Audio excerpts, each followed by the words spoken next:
Только посмотрите, какой у нас получился бисквит. Просто невероятный. Привет, мои сладкие! Добро пожаловать на канал Энни Макарон. И в этом видео мы с вами приготовим невероятный, шоколадный, шифоновый, просто нереальный бисквит. Ну что, не буду долго томить, погнали готовить! Для приготовления бисквита мы в чашу миксера высыпаем все сухие ингредиенты. Здесь у нас какао, сахар, мука, сода. Все это мы объединяем венчиком до однородности.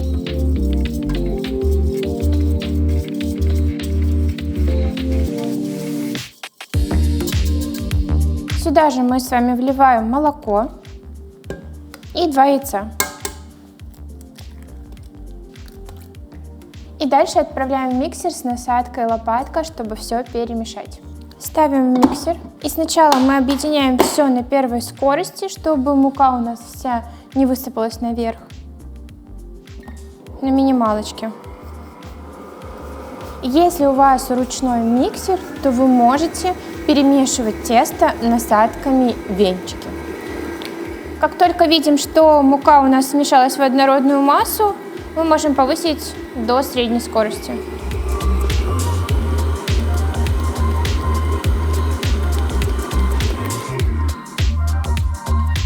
Когда у нас вся масса объединилась, она стала просто однородная, вот такая вот шоколадная.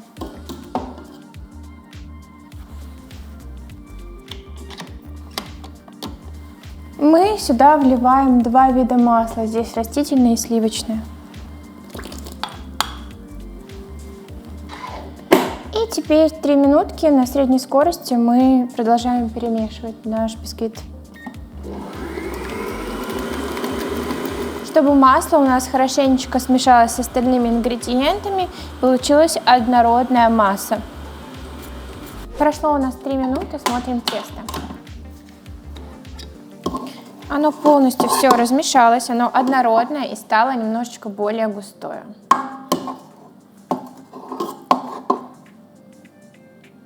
Далее мы с вами берем кондитерский противень, у нас он такой вот тоненький. Если у вас обычная духовка, то у вас будет бортик повыше. И оборачиваем полностью пищевой фольгой.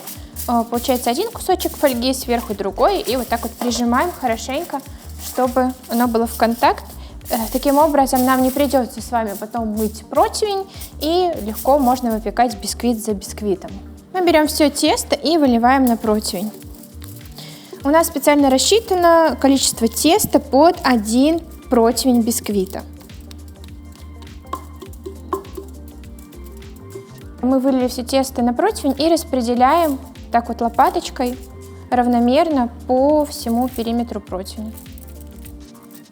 Тесто у нас еще поднимется, поэтому, чтобы оно поднялось равномерно и бисквит у нас был такой, так скажем, однородный, везде одинаково пропекся, мы его распределяем так, чтобы тесто везде было одного уровня.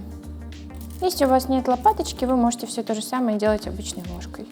Также, если вы хотите испечь из этого теста, например, такой высокий бисквитик, сделать потом из него какой-то такой тортик, то вы можете просто это же тесто выливать в кольцо, либо в форму для выпечки.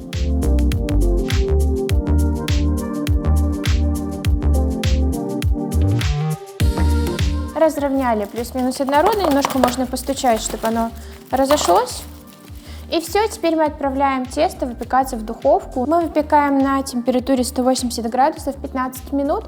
Если вы печете в обычной бытовой духовке, то у вас это может быть и 200 градусов, примерно тоже такое же время. Поэтому смотрите, пробуйте. Можете начинать так же, как и мы, со 180 градусов. Главное, предварительно разогреть духовку перед тем, как вы поставите выпекаться бисквит. Вот такой бисквит у нас получился. Теперь нам нужно его оставить остыть до комнатной температуры. И вот только посмотрите, какой у нас получился бисквит.